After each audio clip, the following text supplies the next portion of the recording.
Jelang penetapan tersangka baru kasus Brigadir J, Jokowi sebut usut tuntas jangan ragu-ragu.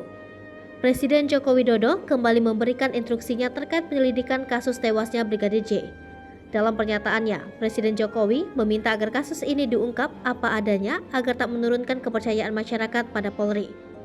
Hal ini disampaikan oleh Presiden Jokowi di sela kunjungannya ke Kabupaten Mempawah, Kalimantan Barat Selasa 9 Agustus 2022, seperti dikutip dari YouTube Sekretariat Presiden. Presiden Jokowi meminta agar Polri tak ragu-ragu dalam pengungkapan kasus ini.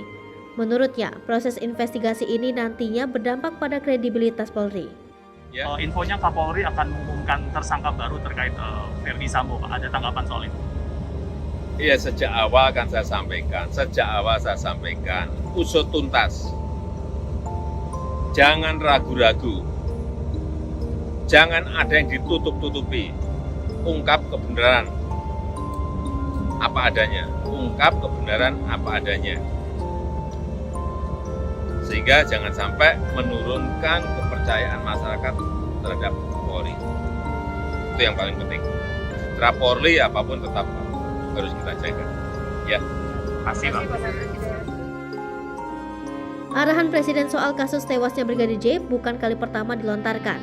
Tercatat sudah 3 kali Presiden Jokowi berkomentar terkait kasus ini. Presiden Jokowi juga sempat memanggil Kapolri Jenderal Listio Sigit Prabowo ke istana pada Senin 8 Agustus 2022. Menko Polhukam Mahfud MD menyatakan tim sus besutan Kapolri sudah bekerja cepat. Pasalnya sudah ada tersangka yang telah ditetapkan.